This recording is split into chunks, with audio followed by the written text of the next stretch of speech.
voice command on this thing. It saved me a lot of clicks. So it should be live. We're live. We's live. Aha! We're live. We're live. Welcome. Welcome everybody. And it is Monday. It is Director Spotlight. And tonight I am joined here by my good friend Marty, the Trash Picture Show. And we are going to be talking about cult science fiction director Albert Pyun. Albert Pyun. If I'm pronouncing it correctly. I think that's how you pronounce it. Oh, you got it right. Lots of people pronounce it. We're Pyong. It's like Pyongyang? What the fuck? Like a city in Vietnam or some fucking shit? Yeah, and you'd think it's not a I don't know. It's not a name you hear bounced around a lot, but you probably should though, huh? Yeah, he's an awesome director. He's a guy who kind of cut his teeth on Canon, and Canon, like you're the same age bracket as me, so you know that Canon was like a seesaw of fantastic schlock and absolute shit, and Pyun was usually handed sloppy seconds and managed to turn them into something that was actually really fucking cool. His most notable movie being a prime example of that, but we'll get into that. I'll let you explain to the audience who Pyun is and what he does. Yeah, so Albert Pyun, pronounce it however you like. He's dead now. Sorry. Nobody's gonna complain. We'll figure it out. He was born on May 19th in Hawaii. So not Japanese. His full name Albert Fujio Pyun, whatever. And yeah, he was a driving force behind Canon Pictures. He's directed more films for them than any other director ever. That's it. Pin in it. Ever. His first film, Sword and the Sorcerer, which I like. It's pretty good. It's not like, knock your socks off amazing or anything, but for the budget it had and for somebody's first film, it's pretty damn good. Marty, you seen Sword and the Sorcerer? I saw it a while back, and again, as you point out, it is essentially the kind of barbarian Conan the Barbarian kind of knockoff sword and sorcery flick that was the kind of standard at the time. But Pyun, I'm fucking pronouncing these names. Albert elevated it, as you said, with a limited budget. He made it his own. It isn't anything to write home about, but it's certainly a lot better than the absolute swat of sword and sorcery movies we got during the 80s. Yeah, and it introduced us to the concept of the three-bladed sword. Okay. All right, we'll roll with it. You can't go wrong with that. And the villain looks kind of cool. The creature effects are kind of cool. Glowingly press-on nails. Hey, I'll take it.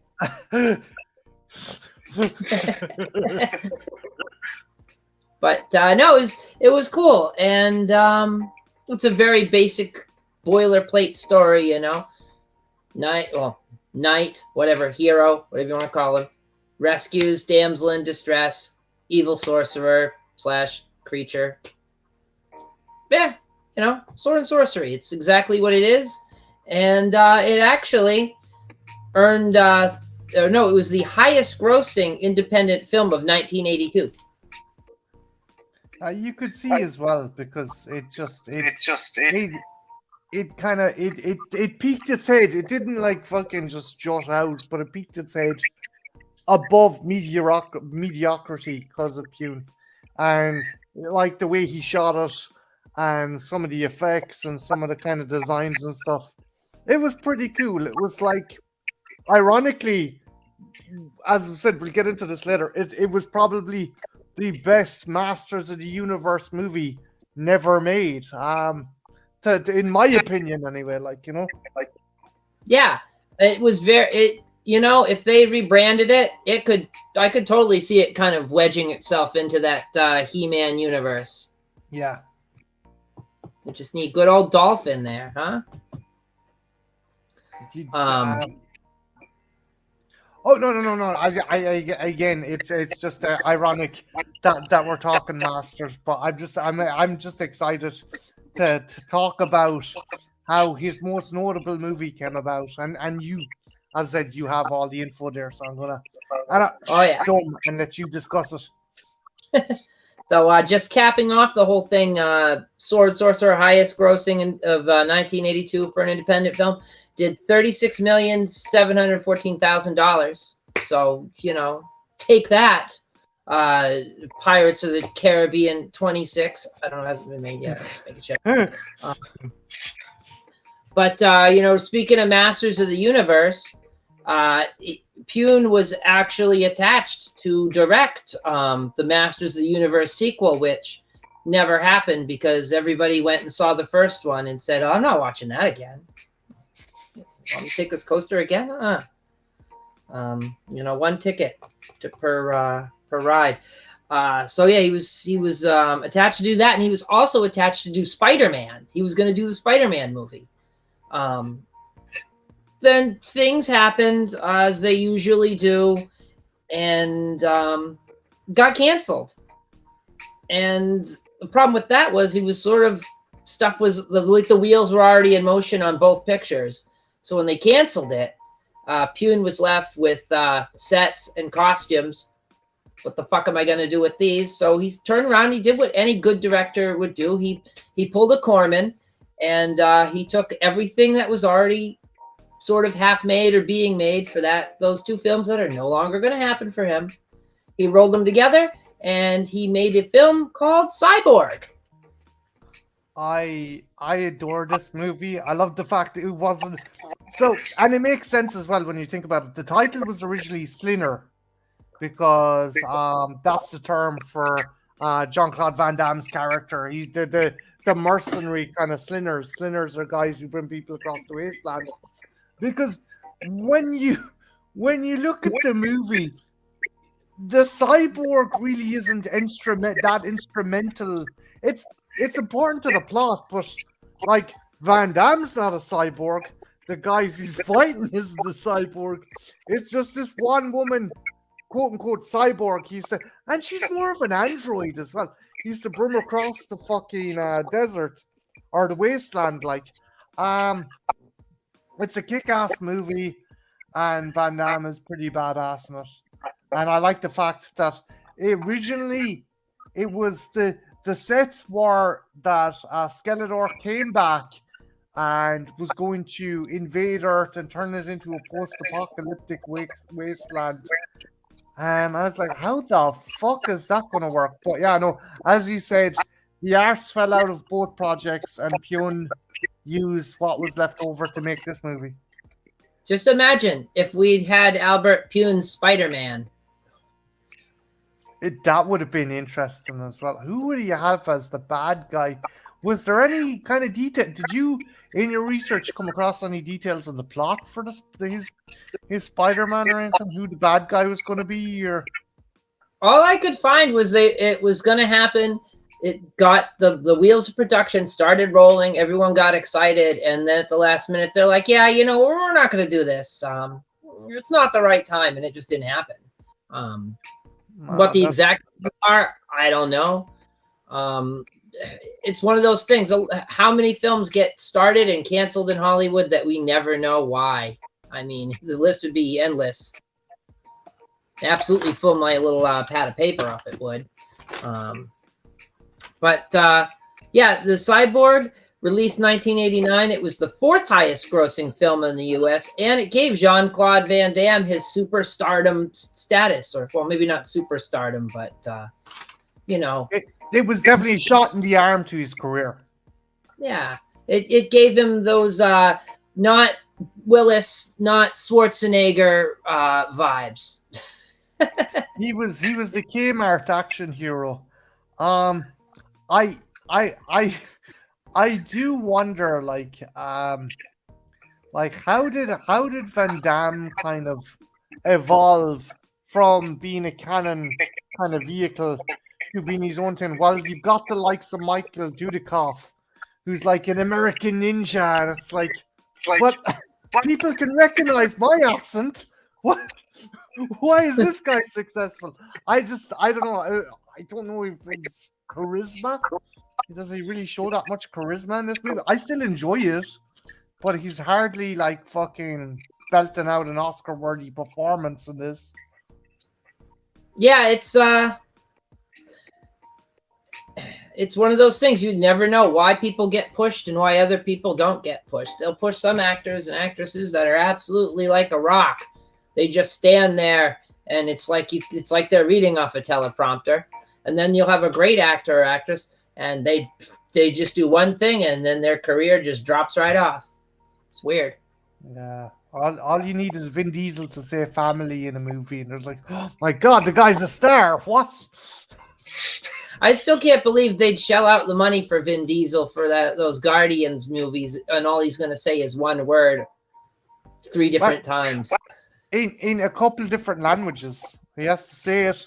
He's say it in other languages, though. But yeah, no, you're right. They could have just grabbed some film school student and shoved him in a booth, and it would have been fine. But it makes total sense as well because him and Bradley Cooper are the only actors who are staying on for the future Guardian movies. Of course they would. All they got to do is go into a sound booth, a recording booth for a couple hours and they're fucking set, like, you know? Yeah, geez, give me a job 10 hours a week where I just got to say things into a microphone. Hell. Fucking Vin Diesel. All Vin Diesel has to do is say one fucking word, or, well, 3 words, but, like, you know, you get me. And that voice acting, that has got to be the greatest kind of acting because you don't have to memorize any lines. You just bring your script in with you and emote. It actually makes me think of sorry, I know we're getting off topic, but you know the Transformers movie, Orson Welles as Unicron, and he's there in the fucking booth and the directors are like, Jesus Christ, what is it now, Orson? What's my motivation? You're a giant robot planet that eats other planets. Yes, but what's the essence of my character, for the love of fuck? Just say the lines, Orson. Say the lines and we'll get you another steak dinner. We just need to make the film to sell the toys, damn it. Your motivation is margins and bottom line. Go. Yeah, so we didn't get 2 films. We got one. Not great. It's good. It's watchable. It's decent. It's not terrible. It's, you know, I'll watch Cyborg. Put it on. You know, it's no Time Cop, but I'll watch it.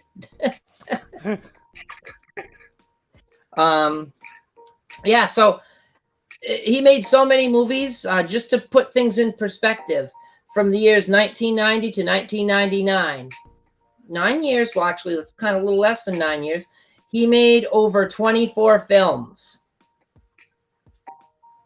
That's not bad because, like, fucking, that's pretty good. You look at the likes of Tarantino and Christopher Nolan, and you're lucky if you get, like, in the span of fucking 10 years, 3 movies out of them. So, you know? Yeah, they were all pretty creative too. Like, he did. What was it? I think it's his second film. He did Radioactive Dreams. Which I don't know if you've seen that one, but you got, huh? No. Go on. I think I know it, but jog my memory again. As you got 2 guys and they're young guys in a bomb shelter, and all they know about the outside world is from reading like detective stories and noir stuff. And then they finally leave the bomb shelter out into the post-apocalyptic world, and it's just weird and crazy. And all they've got to guide their behaviors is like 1920s detective shit. It's pretty strange. Kind of a strange film. I haven't seen that one. I thought I thought it was another one you were talking about. I apologize, but that sounds cool. Is it, any actors, any notable actors in it? Geez, I don't think anybody super notable, if I could remember right. It's been a while since I've seen it. I actually had to read it over a little bit to refresh my memory, because I remember the guys in the suits, and I remember like the weird dancing thing, and that's sort of where my memory kind of went fuzzy. But yeah, I wonder, was that an influence on the Fallout games? It very well could be, because this was before the first Fallout game ever even came out. So, like, I wouldn't be. You've got people cut off in a bunker who are using 1950s pulp as references. Then they leave the bunker, and then these guys are going around dressed as like detectives from Noir. You've got the Stranger. Yeah, I don't know if you played Fallout New Vegas or Fallout 2 or 3, where like this dude in a trench coat just comes out of nowhere and starts blasting, fucking saving your life. So yeah, I think that sounds like a kind of inspiration for the Fallout games. Yeah, I mean, and if not, it's an incredibly interesting coincidence. Yeah. And they're not wearing black suits, but if you look through the stills from the movie, or you look through scenes like from the trailer or something, sometimes it almost looks like they took the Blues Brothers and dropped them in the post-apocalyptic world. It's weird. Yeah, so he did that. I'm going to just read over his filmography real quick, because it's a very long list, and I kind of want to condense this guy's career as a list of films, and that way if people are watching and they're not sure because they don't recognize the name, they'll recognize a title. You got to recognize one of these titles. So I'm going to go over chronological order. I'm going to go really fast. So you got Sword and Sorcerers, 82, Radioactive Dreams, 85, 86, Vicious Lips, Down Twisted, 87, 88. You had Alien from LA, 89, Cyborg, 1990. We had Captain America. We had that movie. That's a terrible movie, but I fucking adore it. Hey, who can't respect a Captain America that gets car sick? Come on. In fairness, he doesn't get car. I like this Captain America because he's a cheeky motherfucker. He's like, "Oh, I'm feeling sick. Pull over," and then he just steals their fucking car. And he just runs off. He abandons people. I know he doesn't want them to get hurt, but he'll steal your moped, he'll steal your car, he'll just tear off into a run, and he'll give Ronnie Cox a thumbs up. Thanks, Mr. Preston. That was like a fucking Mentos commercial. Why would you think that a super soldier would get car sick? Like, who would even buy that? Like, in the universe, it made no sense. But I know I'm going off a side on my list here, but it was actually pretty decent. I liked the Red Skull makeup, by the way. I thought that was pretty good, too. It was fun. It was fun. I mean, like, again, I have a guilty kind of pleasure, like for the Nick Fury movie, the 90s Nick Fury movie, this and Dolph Lundgren's Punisher as well. It's just, it's like before the MCU, you had the TVU, the made for TVU.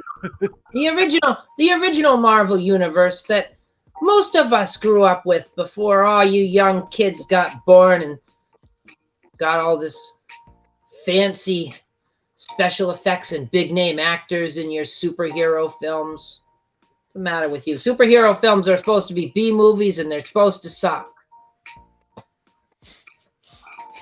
God damn it. That's the way we like it. Batman. Why did you have to give us standards? Now it will never be good enough. So yeah, 1990, Captain America.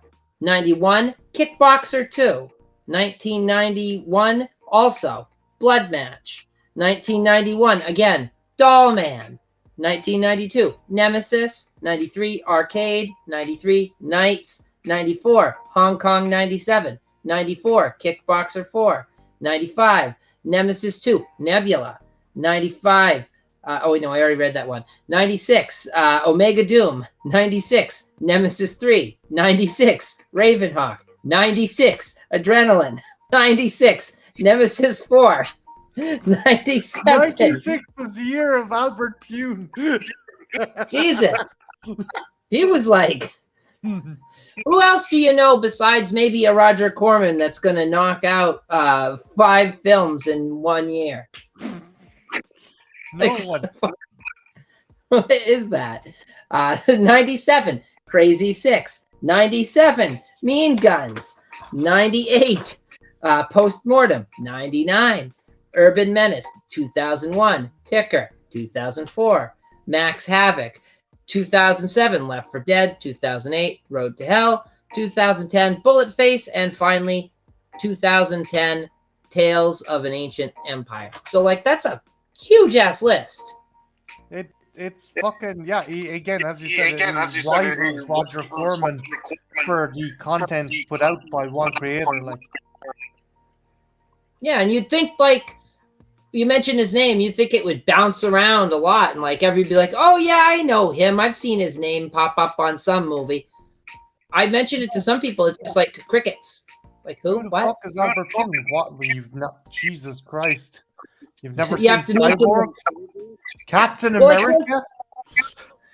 Well, once you mention the movies, everybody's like, "Oh yeah, no, I've seen that. Oh yeah, no."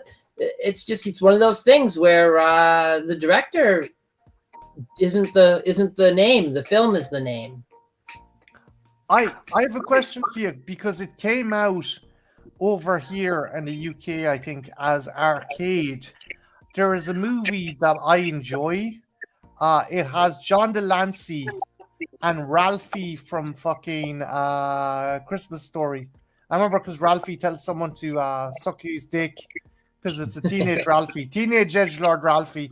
But I'm trying to think, what's the name? What was the proper name of it? Because I know they switched it to Arcade over here, I think. I thought it was Arcade. Oh, That's what I have on my list. Yeah, no, sorry. I missed this. I'm fucking must have tuned out. So that's the official name over there as well, right? Yeah, as far as I know, I've never seen it under a different name. It's always been Arcade anytime I've come across it, whether it's an ad on your local television for your Sunday afternoon movie, because you know you're going to get a really good movie on 2 o'clock on a Sunday afternoon.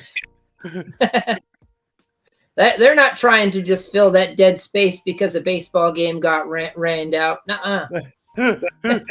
It's like, unfortunately, the Steelers are not going to be played today. But you can watch this Albert Pune movie. So let's see what we need something that runs roughly 2 hours. With commercials. What do we got? I need something cheap. What's in our library? Oh, Arcade. Here we go. Albert Pune. That's cheap enough. Let's stick it up there. The fucking VR in that movie. Oh my god! If ever do it, like people say that Hackers is cringe or Johnny Mnemonic is cringe. No, lads, watch Arcade. Watch what they think passes for virtual reality in Arcade. But it's a pretty. Now it wouldn't be considered an original idea, but in '93, you're still kind of hopping on the VR craze before we even had proper VR, but not a whole lot of films you could kind of not rattle off at that point in time that have that kind of premise, And at the end of the day, like as Ethel said, it was original for the time, but you also get to see Q face off against an edgelord Ralphie from Christmas Story. So, what's more can you want? Yeah, definitely. What more can you? I'm going to get off topic for a second, but Robert DeLance, that's one of those actors, like you're going to see him and stuff, and you'll never not see him as, oh, that's Q. I was watching. I was watching Breaking Bad last night, and who should pop up? Fucking Robert DeLance. I'm like, oh, it's cute. He's fucking. He's You, oh, the thing is, I always see, you know, the way Bela Lugosi was buried in his Dracula costume. I hope that Delancey is like buried in his fucking Q garb in fucking Encounter at Farpoint. Just yeah, like he needs to be buried in the judge robes with the fucking yeah. hat. We're gonna have to get him a tall coffin for that hat. That's like Pope height hat. I mean, you need some extra headroom. So yeah, a lot of films. Not a lot of like, I don't know. I don't want to beat the crap out of the guy's work because some of it's pretty decent. Some of it's got some really cool ideas and concepts. Some of his stuff is a little bit, well, you know, it's an independent film. It's low budget. You get what you pay for. He managed to do a film with Kathy Ireland, long forgotten supermodel Kathy Ireland. Did you ever see this one, Alien from LA? No, what's the plot? What's the consensus? This sounds interesting. It sounds enticing. Well, Kathy Ireland is supposed to be a hot yet somewhat dorky girl. She's got these giant glasses, you know, like the Linda Carter 1970s sized fucking windshield on sticks. And she goes looking for her father, who's an explorer, and he's lost. And she falls into the underground beneath LA. And it's this vast area of not mole people, but they might as well be mole people. They're living underground. And it's a strange one. Okay. And her voice is terrible in the film. It makes the film almost unwatchable. In fact, that might be the worst part of the movie is Kathy Ireland's squeaky voice. Is that how she normally spoke? Or did she put that on for her nerdy character? I'm not sure. I've only ever heard her talk in this movie, and it killed any interest I ever had hearing her as a public speaker or even opening her mouth. I'm like, no, Kathy, you got to stop. Just put your swimsuit on and go stand over by that palm tree. Just do that. Do that. I do love, again, sorry, getting off topic. I do love the trope of taking like an absolute smashing, gorgeous looking woman and putting really thick glasses on. Oh, she's a nerd now. You have like Daniel Pineda in fucking the Jurassic World movies, the last two Jurassic World movies. And I forget, she was a Playboy model. She was in fucking Evil Tunes. Do you remember? They put a bunch of nerdy glasses on her, and it's like, yeah, no one's paying attention to the fucking glasses. They're paying attention to the huge fucking double Ds that keep on flopping out in the middle of that fucking movie. So it's like, yeah, sure. Nerd. Like, what's the most ridiculous trope of someone going, oh yeah, we want to turn this hot actress into a nerd? Have you ever seen in a movie? What do you think's the worst attempt at that? That's like, you're not fooling anyone with this. You know, if it weren't for the voice, I'd say this film. Maybe she was putting it on. Maybe she was putting it on, but it's weird. I put the whole glasses make you not hot thing up there with like glasses hide your secret identity trope. Yeah, it's like, you know? Clark Kent is super. Yes, obviously he's fucking Superman. It's like, fucking take the glasses off. It's the same guy. He just put glasses on and went like this with his hair. Okay, you could maybe get away with it with the likes of Christopher Reeve and stuff, but like they were really Dean Cain in fucking The Adventures of fucking Lois and Clark.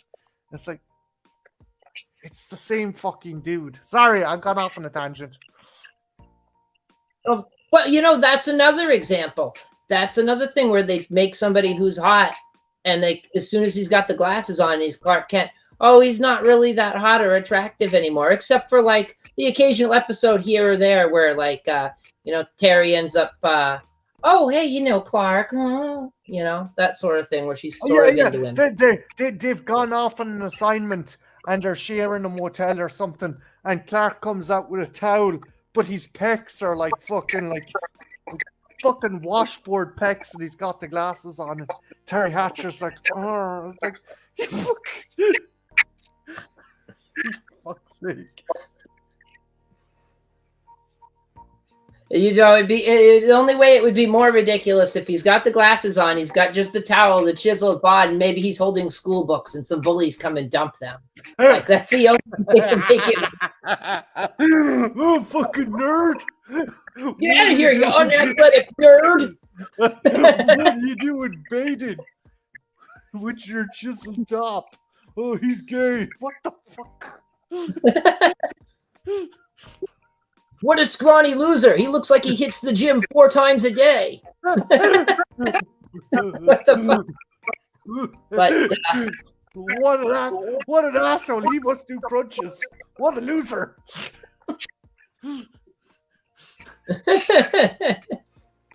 What are you doing? A rep before a bench? What? I don't know. Nope, but just highlight a little comment. Oh, it's just an LOL. I thought there was a comment. That's okay. LOL is a comment. This is the future. We type out our laughter on screen. There we go. I know it's the future I envisioned looking forward to 2023. Not future. Pneumatic tube travel, flying cars, office building on Mars or whatever. No. It was dictating our emotions. LOL. Where's the smiley face that conveys the deep dread and social distance side? Oh yes, panicky emoji. That one. Yeah. So we had that. We had the awesome Captain America movie that nobody remembers really. You should if you grew up, even if you grew up in the mid 90s and you were still like 5 or whatever, you should still remember that movie. They played it on cable TV. I saw it more than a couple times. Now maybe I'm wrong. One thing that stuck with me, right, is the movie ends, and I think they were trying to do a message or something. Ronnie Cox is talking about world peace through the credits, and the credits are just going over his face. So it's like, what the fuck is this?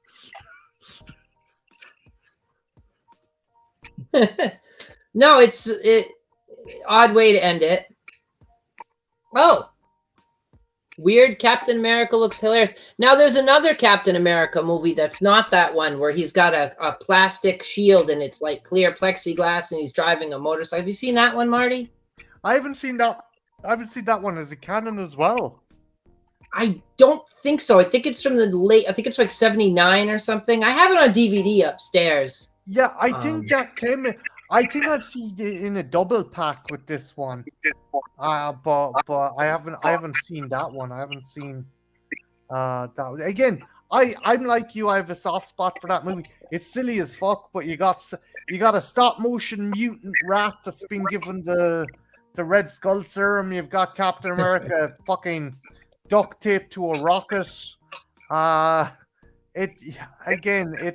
It's a fun movie. It's a fun movie. Yeah, and honestly, if you're gonna make a comic book superhero movie, you strapping somebody to a rocket, a missile with duct tape. You can't get more superhero comic booky. I'm gonna kill you this way than that. Really, honestly, Ethel, have you seen Turkish Spider? Have you seen Turkish Captain America? I have not seen Turkish Captain America. Okay, so there's Turkish Black Captain America versus serial killer Spider-Man. Wait, shouldn't he be Captain Turkey? I don't know. It's supposed to be the state. It's supposed to be America. It's weird. He teams up with a wrestler to fight to fight serial killer Spider-Man. Spider-Man has these big fucking bushy eyebrows that come out from under his cowl, and he buries his sexy informant in the sand and shoves a speedboat propeller into her face. There's also a sex scene that intercuts a psychedelic kind of montage of garden gnomes. If you haven't fucking seen it, check it out. It's weird. I'm gonna have to take a look at that because that sounds right up my alley of oddity. I'm gonna try and find a fucking title first. The actual translation is Tree Strong Man. Okay. And they call him Captain America in the movie, or yeah, Captain. All right, Captain America. I'll try and find a title for you. Because I'm really digging the Captain Turkey name. You know, it sounds like a '70s character. Captain Turkey. Ben Murphy is Captain Turkey. What is this? His catchphrase is going to be "Keep on trucking." he jumps down through the skylight to fight the mob or whatever, and as he's crashing through the glass, he yells, "Whip inflation now!" I'm trying to find a name for that. They just have him sitting off in his off hours chugging Billy beer. Yeah, Captain Turkey. Thank you, '70s. It's a decade that keeps on giving, I swear. Yeah, so we had Kickboxer 2. Yeah, I don't know. I'm not a big fan of the Kickboxer movies, but Marty, have you seen Kickboxer 2? I've seen the first one. I always mix up Kickboxer with fucking Bloodsport. I was doing the same thing earlier when I was writing down the film titles, and I got to Blood Match. I kept wanting to write Bloodsport. Yeah, again, Van Damme. I just because Van Damme done a bunch of those kind of martial arts tournament movies for Canon, if I'm not mistaken. And again, it's like, how did Van Damme progress, but Dudikoff didn't? It's the name. It's the name. Okay. It's almost a swear. Come on. Van Damme. You ever stub your toe in the middle of the night and you just go, John, God, Van Damme. Oh, God.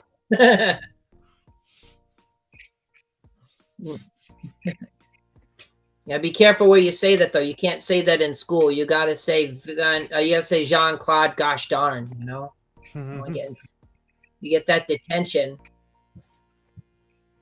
The name Dudikoff sounds like someone is like, I don't know, they're trying to pass themselves off as American, but they're actually Russian. Hello, my Dudikoff. Dudikovsky. What the fuck? It almost sounds like it almost sounds like what you'd call like a German slacker or pothead. Oh, he's a Dudikoff. He just sits around all day eating Funyuns, walking to the convenience store to get a Slurpee. Lazy Dudikoff.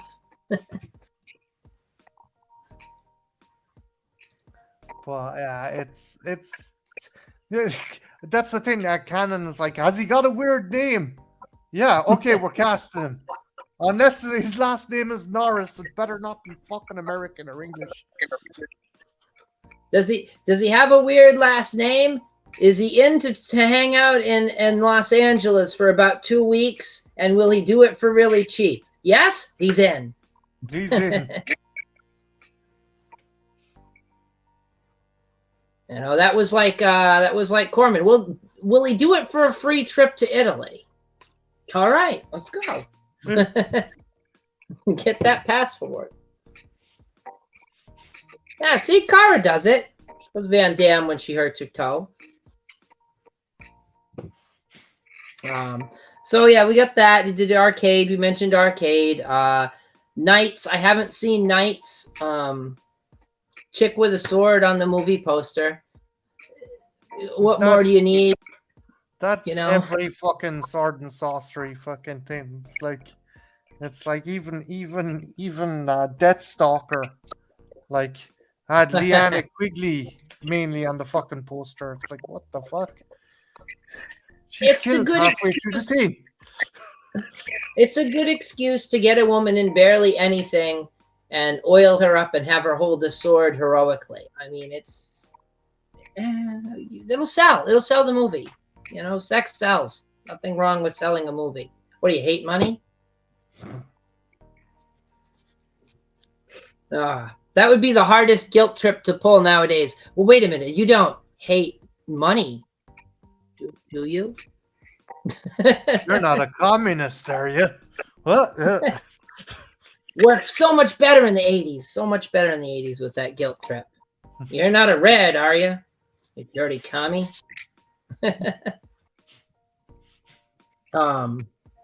Yeah, so they had that. So I'm not seeing that. Then Hong Kong 97, which is another film. Jesus Christ, like the name notoriety alone, everybody's has at least heard of it, if not seen it. Robert Patrick. Ironically, before this movie came out, bootleg Famicom game called Hong Kong 97. And I'm going on a tangent. You play the great-great-grandson of Bruce Lee, who have to single-handedly stop the Chinese Red Army from invading Taiwan, and single-handedly, and I quote, killing. This is on the fucking description to the fucking game. Single-handedly kill these red motherfuckers that want to change our way of life. And if you die, again, this is a bootleg game for the Famicom. If you die, they show an image of someone who was actually murdered in a fucking triad fucking hit. A news report photo of a triad hit that's supposed to be you when you die. It's a fucked up game. But nothing to do with the movie, just in name alone, Hong Kong 97. It's just, you know, maybe that's why it's so recognizable. But hey, you know, what are you doing if you don't watch it? What are you doing with your life? You know, can you even say you like trash if you don't watch some of these films? I don't think so. You're not one of those high-minded movie people that want to watch them 4-star movies with like their named actors that everybody's seen in something else. And oh, you only watch stuff that wins an Oscar? Get the fuck out. Leave. Oh, you want an action movie where they actually blow up a valuable car and not some AFC gremlin. Oh, I see how it is. That escort tumbling down the cliff. Oh, that's not good enough for you. That's not okay. Oh, you want movies with working boom mics, huh? Huh? So fucking duct taping a mic to a fucking floor brush isn't good enough for you. Oh, you don't like to accidentally see your key grip wearing his modern Ray-Bans in your sword and sorcery movie out in the background. Oh, I see how it is. You're not going to play along. You're not going to suspend your disbelief. Maybe a wizard brought him from the future. You don't know. Whole other movie going on behind this. That's our time traveler, Gazer Beam. What? What the fuck?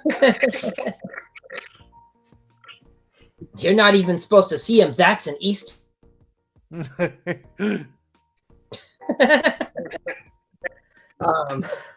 So he did that. He did Kickboxer 4 after he did that.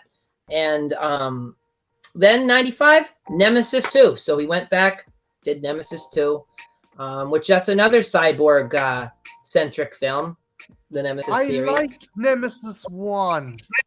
Nemesis 1 has some good ideas. Basically, they tried testing out a cyborg. It's kind of like Terminator meets Outbreak. So this scientist makes a cyborg. They send the cyborg back in time to test it out to a location that isn't supposed to be populated, but it turns out it is populated. So the scientist goes forward to stop the cyborg. He has a disease that there isn't a cure for. It's in his timeline, it's fucking totally innocuous. He gives it to a family who are caught in the crossfire with the cyborg. He goes back in time, and the innocuous virus that he has wiped out a bunch of the population, as well as the fucking cyborg going rogue, self-replicating, and he has to join a bunch of mercenaries to stop it. It's a good movie. It's not perfect, but the idea is good. The ambition just isn't quite there. Have you seen Nemesis, Ethel? I've seen the first one, but not all the way through. It was one of those deals where I had cable and I was flipping through the thing and I saw like the last 15 minutes of it.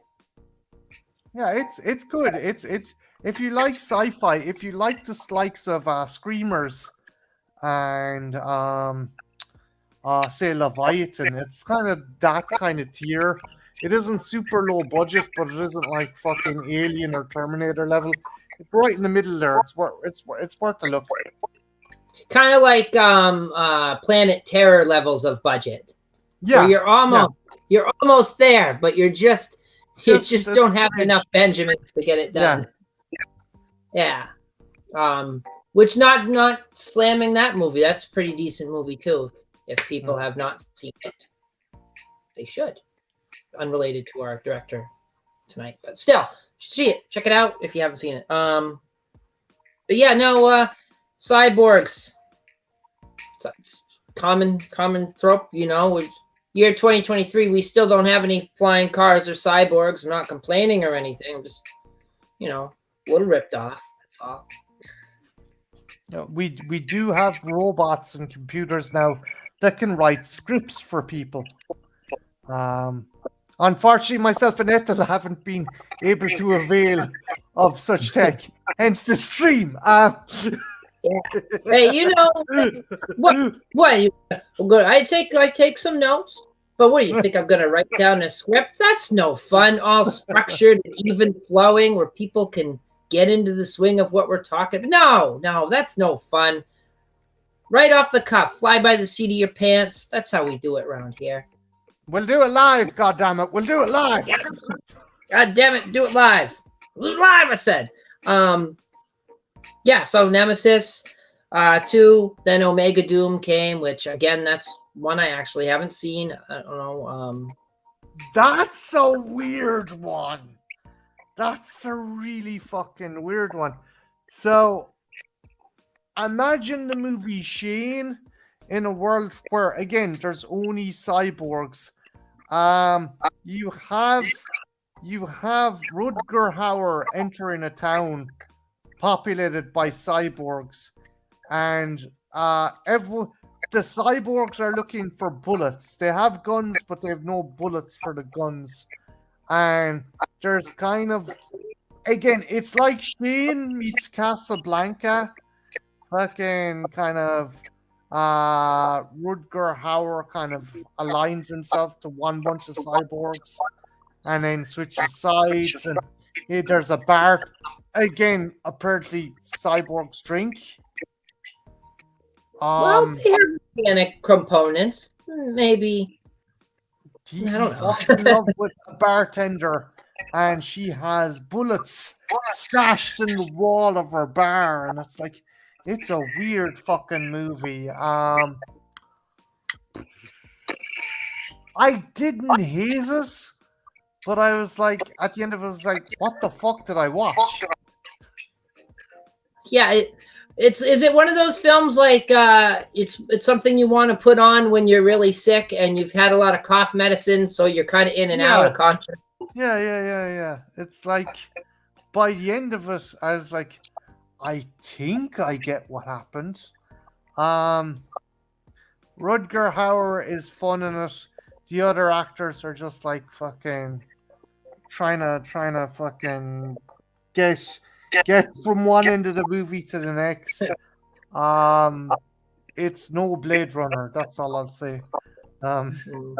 But I think there's a special place for films like that. I mean, personally, I like to put on a really bad movie when I don't feel well. So like when I wake up, I look at the screen and I don't really need to be paying attention. I don't really need to know what's going on. It's just, oh, look, that's the weird fucking. I'm going to just turn right around and go back to bed. It's You know? did I dream about that? Or was that actually on TV?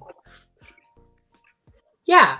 And that's kind of cool. Like, that's honestly, that's one of the things that got me into watching bad movies in the first place. Or maybe not bad movies, less than favored films.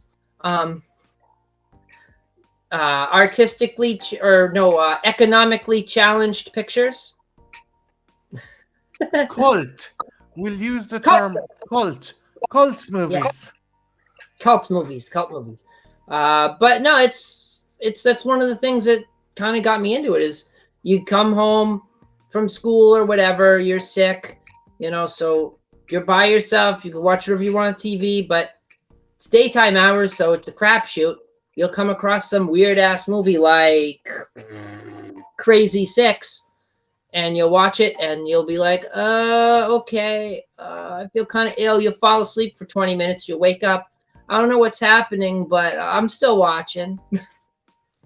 I like Albert Pyun's movies and other movie directors at that kind of time, because like we got Aliens and we got the Terminator, but you'd be like, and keep in mind, like now kind of sequels, they're fucking knocking out sequels left and right.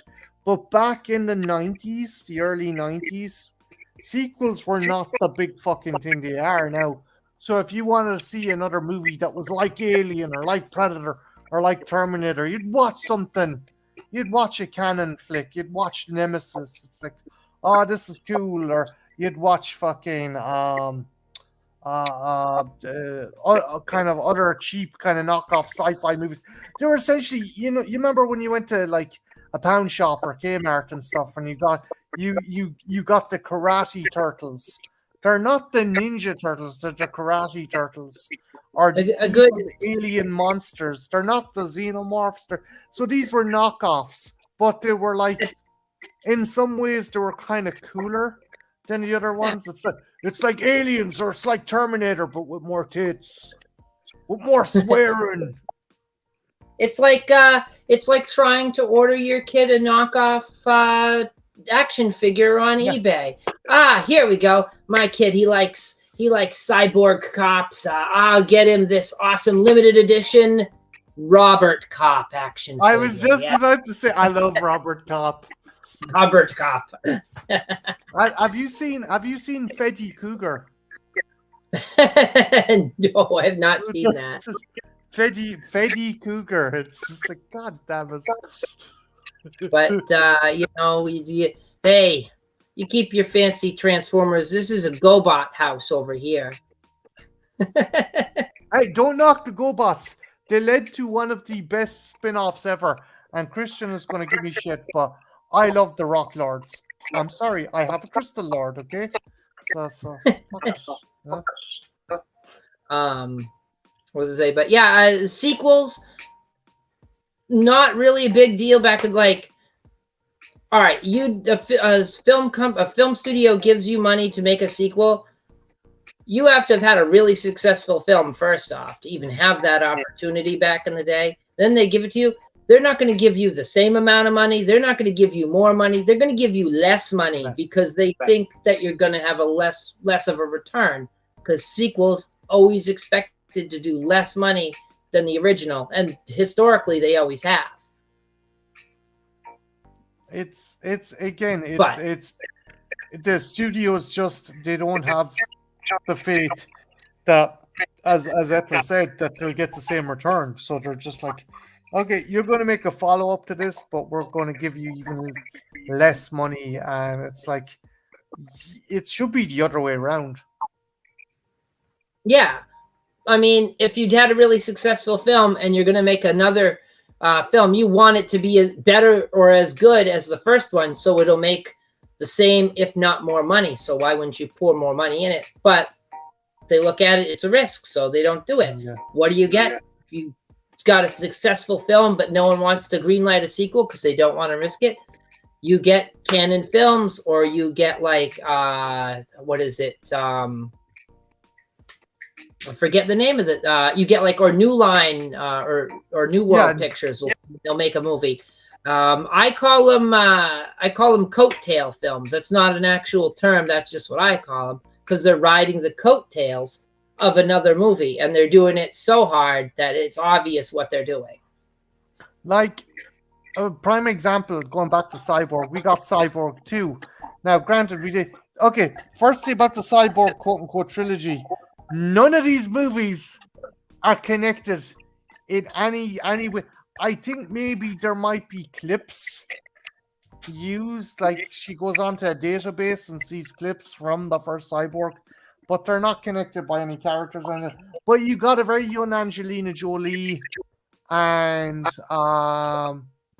it you know, you got to see a bit of her booty and stuff, so that's win-win. But again, it's the law of diminishing returns. A studio just won't fucking like put in the same amount because they don't think they'll get the same kind of revenue back. So it's kind of sad as well. Yeah, and I mean, hey, it's a business. I mean, we got to expect it. It might not be what everybody wants to see happen. It might not be the best thing, but hey, it's how it is. If they don't do it that way and they don't make the money, we don't get the movie next time. I guess that's sort of how I kind of look at it. Yeah. But you know, we don't have to like it. Damn it. We can accept it. We don't have to like it. You'll watch it and you'll enjoy it, and if you don't, fuck you, because we're not putting in any more effort. So yeah, so take that, viewing public. Thank you for your admission dollars. So yeah, in the 90s he went hog wild. He made a bunch of films, and then the 2000s, Pyun, he kind of changed his tactics. Instead of going the independent film studio route, he started self-financing, which, if you can do it, hell, that's the way to go, don't you think? Yeah. Although he wasn't very successful with it though, was he, Ethel? I wouldn't say he was as successful as he was before, but it was the 2000s. The playing field's a little bit different in the 2000s. I think if he'd had his money back in the 90s and he'd had his success in the late 70s through the 80s instead, I think he would have done much better with these films, just because you've self-financed, you've got all the creative control you want. Nobody's telling you, hey, you can't put that three-tittied woman in the background of your film, although he did do that with Vicious Lips, and that was an independent film, which, by the way, was before Total Recall, was it not? Yeah. That was pre-Total Recall, and we had a three boobied woman in that film, like right across the board. It's you know, I think he should have fucking sued Ronald Shusett. You stole my idea. It's like, when you're talking three-tittied women, you're talking Pyun territory. Pay up. That almost made it into the thumbnail for this, but I couldn't awkwardly slam that in there. No, you gotta be careful as well. What you were saying earlier on, Ethel, if Pyun had gotten a career start earlier and had made the likes of Cyborg and stuff earlier, do you think he could have beat someone to the equivalent of John McTiernan? Because like McTiernan kind of like really kind of fucking took off in the 80s with the likes of Die Hard and Predator and stuff. Do you think he could have been the same caliber director? Maybe. I don't know. Like, the thing about him is he had a lot of ambitious ideas, and he made a lot of stuff happen in his films that's, honestly, you're on that line of this is going to flop or this is going to be pretty cool. And 9 times out of 10, he'd be on that line of this is pretty cool. Yeah. So he could have, but I don't know. I mean, we're talking about Die Hard. We're talking about a. I get that. And I adore those movies. But like when you look at, and again, you know me, I'm a massive Predator fan. I think Die Hard is wicked. It's my favorite Christmas movie. But for a surface level, they're very big.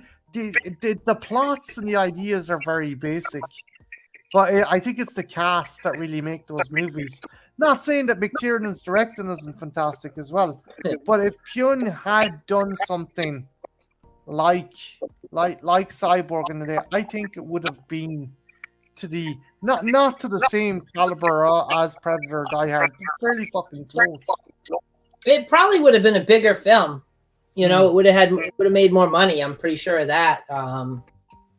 Just because he'd be hitting that stride earlier, so he'd be right in that zone. A lot of this it came in the late 80s and 90s. So, yeah, like and at the flip side as well, like McTiernan's career fucking vaporized once it kind of went into the mid 90s.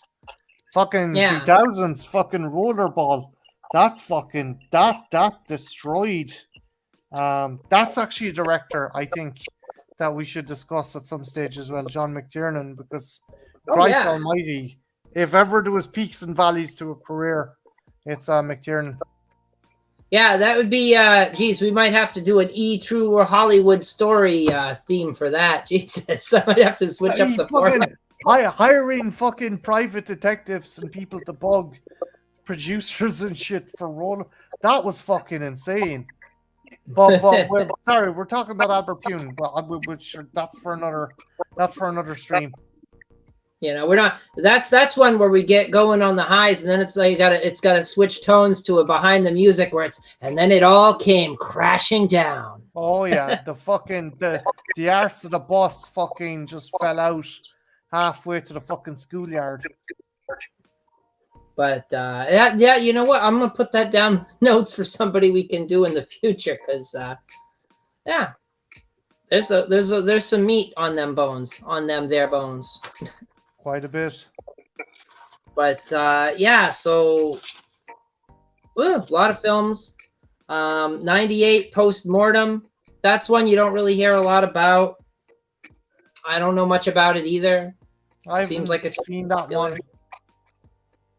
But that's the weird thing is the further back you go, the more name recognition his films have. The closer you get to now, the closer you get to his last film, it's like I haven't seen some of these. Like Max Havoc, I haven't seen that. I haven't even heard of that. This 2004. Bullet Face. I haven't seen that. I gotta look these up. Yeah. That was his second to last movie in 2010.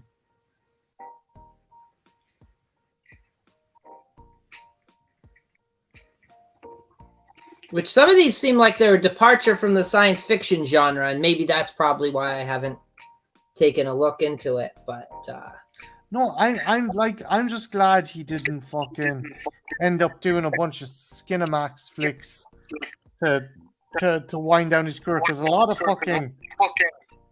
of directors of certain like kind of B-movie action movies later went on to do stuff that was it was fucking fairly grotty shite. Now I am all for grotty shite, but it isn't something that you want the twilight of your career to be remembered for, Yeah, if you're making movies and you want to put gratuitous sex in there and you want to have full frontal and stuff, I'm all for that. But you gotta have to have at least a deeper plot than like, stop, you're gonna blow my ass out 5. You know what I mean? I think I see that one. It's got to be more than. If not, Jen will want to review it. It's got to be more than beefy guy in towel enters stage left. Topless chick says, "Oh, do you have my pizza?" It has to be a little more elaborate than that. I've come to fix your dishwasher. Oh, Like, I do have that pie, ma'am. It has extra sausage. It starts off like that, and all of a sudden, yeah, actually, madam, I'm with the KGB. It's like, what the fuck did this come out of? Then she's like, "That's okay because I'm a cyborg." Angelina Jolie. Yeah, so he kind of seemed to depart a little bit from that. But of course, I mentioned many of his films, and I have to backpedal a little bit because I'd be remiss if I did not mention Doll Man. Yes. Everybody's favorite 13-inch tall cop. With Tim Thomerson.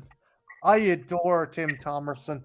Between this movie and Trancers, that was New World Cinema as well, right? Well, yes. Well, wait, didn't Full Moon releasing Full Moon? end up with Full Moon. I always get confused between Full Moon and New World Cinema. Yeah. Well, I just remember because we had Doll Man versus the Demonic Toys, and then like we had the weird crossovers, which was about 20 minutes of original footage, and then the rest was just clips from the other two movies spliced together to look like a plot. Tim Thomerson is brilliant in that. It's like fucking just there's a hostage situation, right? And Thomerson's character is introduced as this like kind of this planet's version of Dirty Harry. And he goes into a laundromat, and there's a bunch of like women kind of Karens tied together around some bad guy. And Thomerson comes in, he starts putting his laundry, goes, "You're never gonna say, is it Jack? No, is it Jack Dent? No, Jack Dent is Trancers." I'm trying to think, what's Thomerson's character in this one called? I have that written down. I had that written down. Something Bard.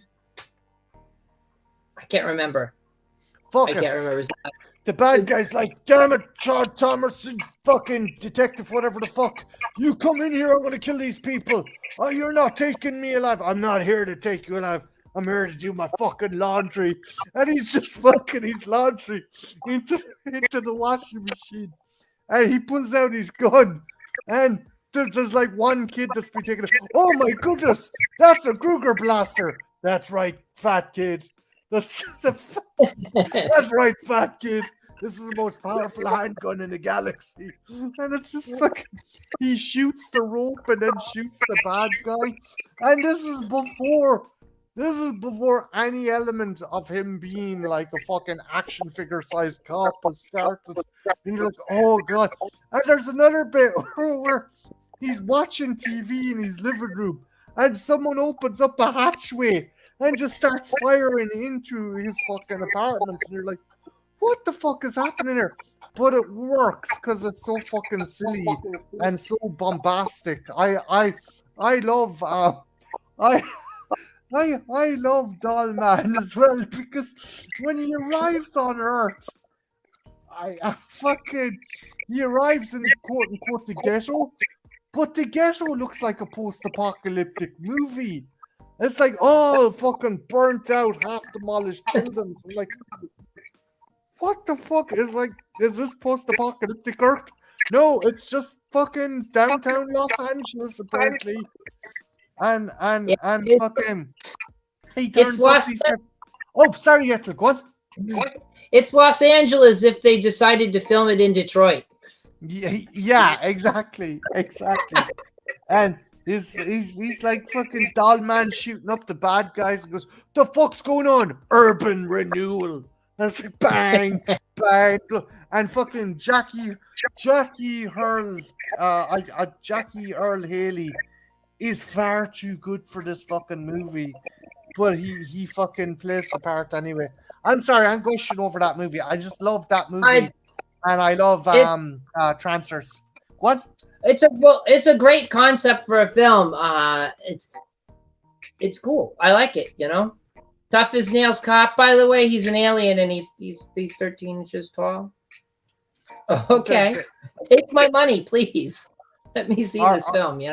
Our heroine, she's working in a factory. She's talking to her work colleague who's, what happened last night? Oh, I had to spend the night with a 13-inch man. I was like, who?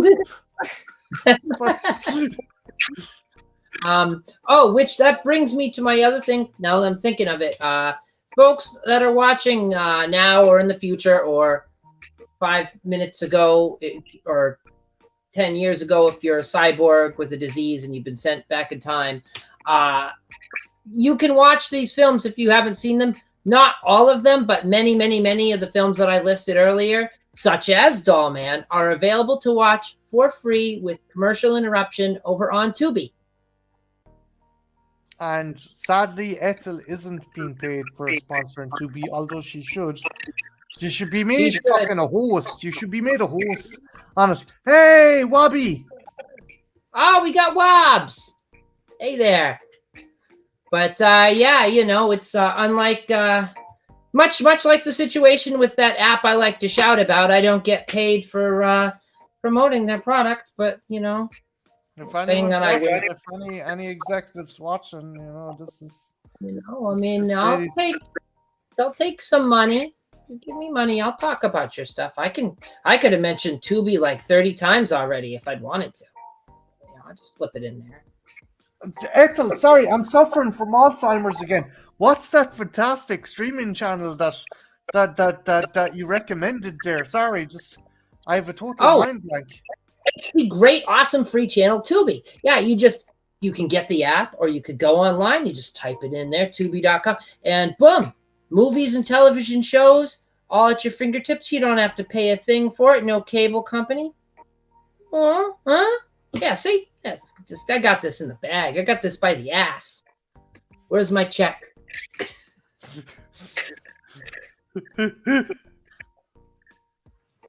Oh, if I could, there we go. Try to make your comment visible. Yeah, no, see? Tubi is great. Yeah. Oh, we got a recommendation for Tubi by Kubrick. You can also checks payable to Ethel Cross or Brian, aka Kubrick Lover. You just want to send those out there. Those of you might wonder, but what if I'm like you, Martin? What if I live in Europe? Then you can try NordVPN and change your VPN to wherever the fuck you like. Remember, NordVPN is the premier VPN. The rest of this stream will be nothing but product placement. we should just call this the fucking shill fucking stream. Instead of chill stream, it's a shill stream. Now, Marty, if you're anything like me and the people who watch this, you love to talk about movies. And I do too, but sometimes I get thirsty and I need to quench my thirst. So I reach for that refreshing, clear, clean water from the mountains of Maine. It springs right up, it does, in a little town called Poland. Sometimes... What he's asking if y'all got a slap shop she can buy.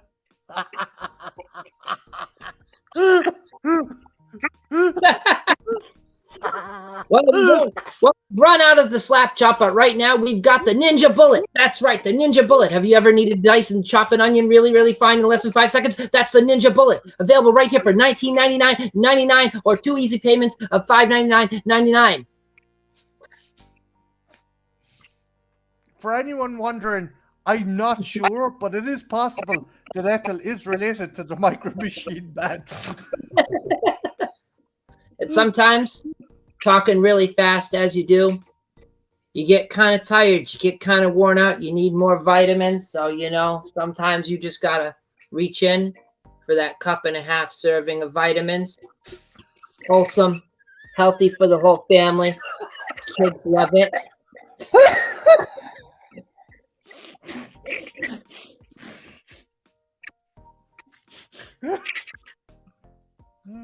Yeah, you get me on the Knife Collectors show. That'd be great.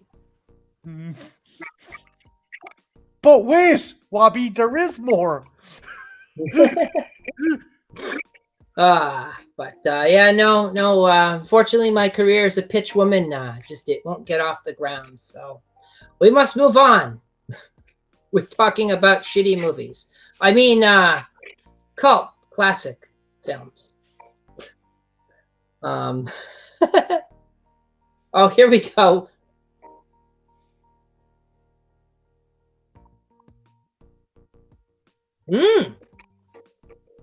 Those are limited edition, signed and autographed.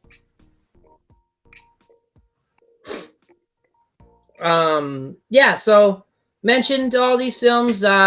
Great way to watch them for free. Just stream them on Tubi. It even rhymes. How about that? Is there anything I'm leaving out on Albert Pune? No, just kind of it was kind of sad the way he died and stuff, but he left a legacy. That's something, and I just wish the dude was had a bit more recognition than he gets. Yeah, it's some directors, they make 1 or 2 films and that's it, and maybe even their 1 or 2 films don't make it big. But this guy, he made, Jesus, I didn't even count them all up, but there's a lot. There's a lot there. We got to be into the 30s. I'm not counting them live streaming. I'm sorry. You just have to take my word for it. It's a long list. But at least he could say that not only did he do this enormous number of films, but at least 6 or 7 of them are films a lot of people are going to recognize the title of if they haven't seen them at least once or twice. Yeah, like I definitely think Cyborg left its kind of thumbprint on the pop culture zeitgeist. Yeah, Cyborg. I put that up there with Dollman. Dollman is pretty big. It just even I haven't seen it, but even Left 4 Dead, that's pretty notable name too. Although I don't think there's zombies in that one. No, but if you squint hard enough and you're sick and maybe a little drunk, you might. No, I'm sorry. There's no zombies. I tried. It's not gonna happen. But we can pretend. I'll pretend. It just he made a little patch of career land for himself. He seems to have a cyborg fetish. I've noticed looking over his work and thinking about it. But every director has a fetish. Although again, the cyborg is only a minuscule aspect of the fucking movie, the first movie. Again, it's a better title than Slingers. He should have been extra clever and had a cyborg in every film, and if it didn't fit, he should have just downplayed it a lot. Oh yeah, there was a cyborg in this. Sword and Sorcerer. Yeah, that knight over there, he's got a robot arm, but let's not even talk about that. He's a cyborg. Cyborg. Alien from LA. Yeah, Kathy Ireland. She is a cyborg. Might explain the fucking voice. Yeah, her vocal malfunction with the fucking audio. Her vocal processor's out. That's what happened. Dear God. If you're going to subject yourself to that, I recommend the Rift version. I know there's a Rift version somewhere. Not by me, but by somebody else. Check that out. Brian Ethel's t-shirts would probably do well. Mine, there'd probably be 40 versions hanging on an aluminum rail in a Goodwill somewhere, or maybe handed out at a Salvation Army place to junkies. Just a group of fucking crackheads just with my face on their t-shirts. Just. Mine it'd say something like, "This is the most iconic movie you've ever seen," and then it'll have like a picture like Torgo on it or something. One of the best films Hollywood's ever made, and it'd be like fucking Assignment Terror or something. You'll have werewolf fighting the mummy. Wow.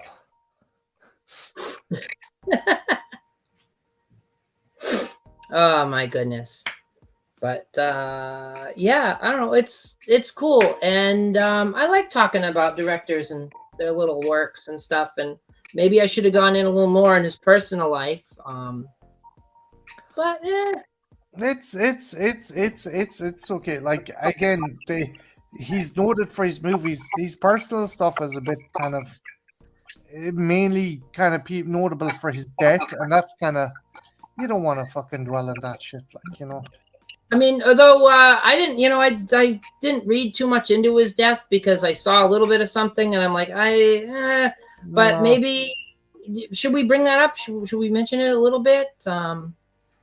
I think just I would skip it because again, like, you seem to have a system here where we just focus on the creator's work.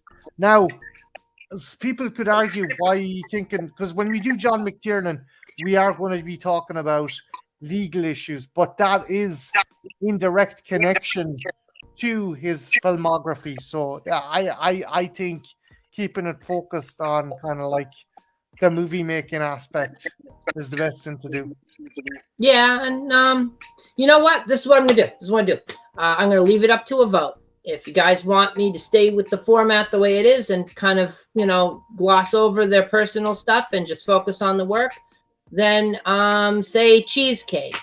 If you want me to dive deep into their personal lives and their adulterous affairs and their drug abuse and that time they pooped in the supermarket by the produce section, then, type pudding. So I'll look in the comments later. So yeah, so it's cheesecake for stick with it, pudding for let's hear about the dirty, dirty deeds they did in that supermarket aisle. I know myself and Jen, for Halloween, we're going to do an American Werewolf in London stream, and I'm not going to go into too much about John Landis because I used to like Landis until I heard, and I don't know how I went so long without hearing about the Twilight Zone incident, and like that kind of really sullied him in my eyes. And then his fucking son, who's an absolute fucking piece of shit, Zach Landis. That's a whole other fucking dumpster fire of a human being there. So I think for certain things, especially in this day and age, it's better to separate the art from the artist. Yeah, stay more focused on the art. I don't see anybody voting for pudding, so we're probably going to keep with our cheesecake theme. Beans. Hey, whoever said we weren't a democratic republic over here on the director spotlight? Not me, for sure. You get your votes. But yeah, no, I like to talk about the career more because that's what we see. We see the work. The work is bigger than the person that creates it. It has to be.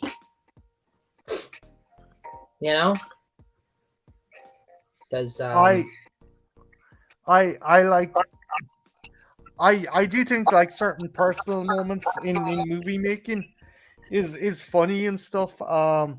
Again, I'm probably going off on a tangent here, and this is complete. You cannot get more removed from the actor or the director. I'm going to say Werner Herzog, right? He was in the jungle working on Fitzcarraldo, with Klaus Kinski, and Kinski used to go on rants for 8 hours, and they were working with a local Machu Picchu tribe, and the translator came over and said, Mr. Herzog, the chief wants to talk to you. So he goes over, he goes, hey, chief, what's up? He goes, do you want us to take Kinski into the jungle and murder him? And what worried Herzog wasn't the question he was being asked. What worried him was the time it took him to go, actually, no, don't. Because he genuinely was like, no, actually, don't. So I like the fact that there is some funny personal moments that like directors are like, I really want to kill this motherfucking actor and stuff like that. That's funny, but I think going into things like relationships and other stuff, you end up it ends up sullying. If they turn out to be a shithead, it really ends up sullying your experience. And I wouldn't like to I'd like other people to make their own minds up, because I know too many people have said, oh, I watched a documentary or I watched a video essay on this director, so I'm not going to watch their movies at all. I don't think that's the right way to go about it. Like, do you think if someone is one? No, go ahead. I thought I was gonna go ahead. You. No. I'm just like, if say someone is like, they're fucking, they haven't watched the John Landis movie, but they end up watching the documentary on Vic Morrow's death, and they decide not to watch the movie as a result. Do you think that's a good idea, or do you think you should watch the movie and base it on your experience and merit rather than the personal actions of the director? Like, again, fucking who's the director? Piece of shit director. But I love Fearless Vampire Hunters and The Pianist. Roman Polanski. Polanski. Fantastic movies. Shitty fucking human being. Again, it's like, it's hard to do. Like, do you think it's you have to separate the art from the artist, or does that come into play when you're deciding to watch something? Well, I mean, if you want to enjoy film, hey, if you want to enjoy anything that comes out of Hollywood, especially with, like, we find stuff out all the time about these characters that direct these things and these actors and producers and stuff, you're gonna have to separate it, because otherwise you're gonna end up watching nothing. And otherwise you're gonna end up watching the Knife Collector show at 3 a.m. because you can't put on a movie because you don't want to watch Jeepers Creepers because the dude was a diddler, or you don't want to watch The Abyss because the director was abusive. It's like half Tarantino's back catalog was done under the Weinstein Company. Good luck if you want to be a fucking Tarantino fan. You can't enjoy Tarantino if all you can think about is old Harv's liver-spotted claw clutching out for them young actresses. I mean, you can't. You got to separate the art from the artist if you want to enjoy anything. Yeah, exactly. So, you know, I have no problem talking about their dirty little secrets or their terrible deeds, but I don't want people not to see the films. You know, I mean, if there's a I want to wear that ice bucket on my head in the movie moment, I'm definitely going to mention it, but. I love that movie. I love that. Like his little buddy, kind of got fucking a bit of an ego, because Marlon Brando's my friend now, so I can go around grabbing women by the ass. It's like, no. What is with the vertically challenged and sexual harassment? That him, you had Vern. Calm down, guys. Jesus. Relax. Fuck. What was a Celebrity Big Brother or what was the thing? He was Vern Troyer, bollock naked, going around in a little fucking motorized trike, and he was like piss drunk. And like, it was some celebrity. I think Angie Dickinson had to pick him up like a baby and put him to fucking bed or some shit. Yeah, it's. I don't know. It's, you know what? They're small in stature, but they're big on libido. Yeah, I guess. they called me know. the tripod. Get the fuck out of here before Snow White kicks their ass. Hats off to you, vertically challenged members of the public and Hollywood. Do what you got to do, but dear God, don't go too far.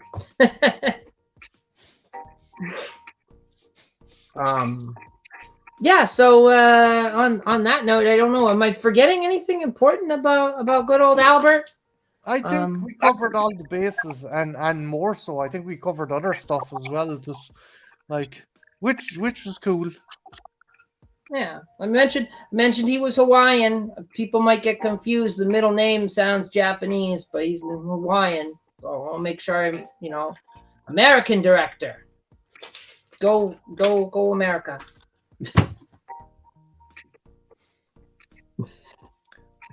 No, yeah. I think that's essentially it. I don't think we've left anything out of major importance. Yeah, and I think the thing to really get across is check out the guy's work. If you're new to it, you haven't seen anything he's done, give it a shot.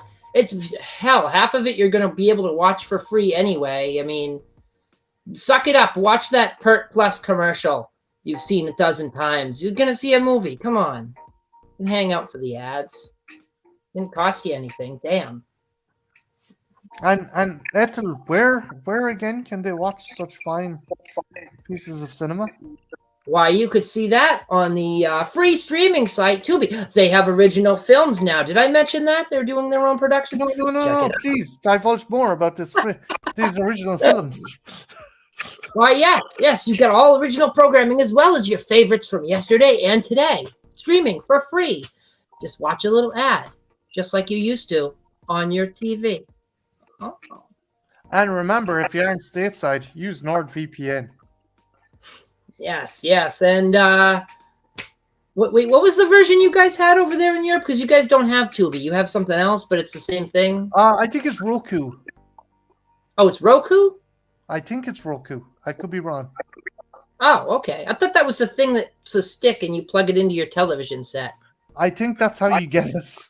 That's how you get Tubi. If it's available on Roku. That's weird. It's just like you. You're always going on about your fancy horseless carriages. What's this thing? Electricity? Running water? How can water run? Shut the fuck up, Lyle.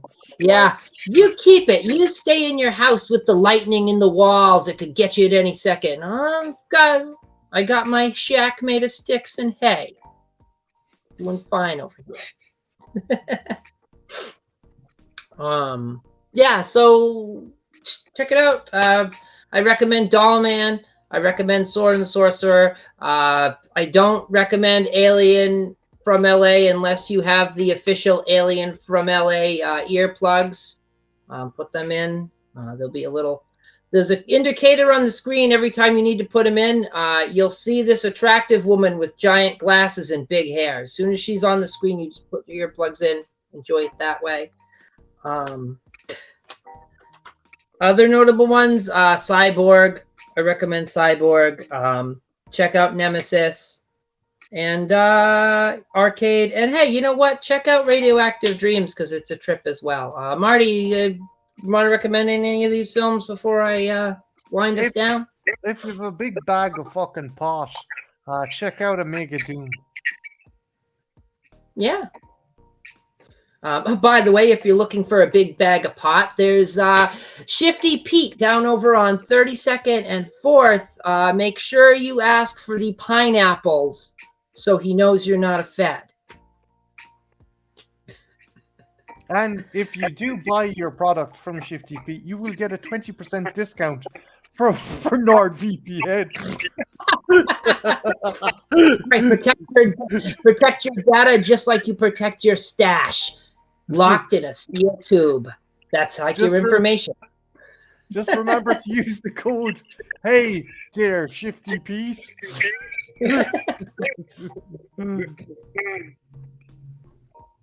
And don't forget the additional code, hey, I'm not a Fed, for an additional free 5 days of NordVPN.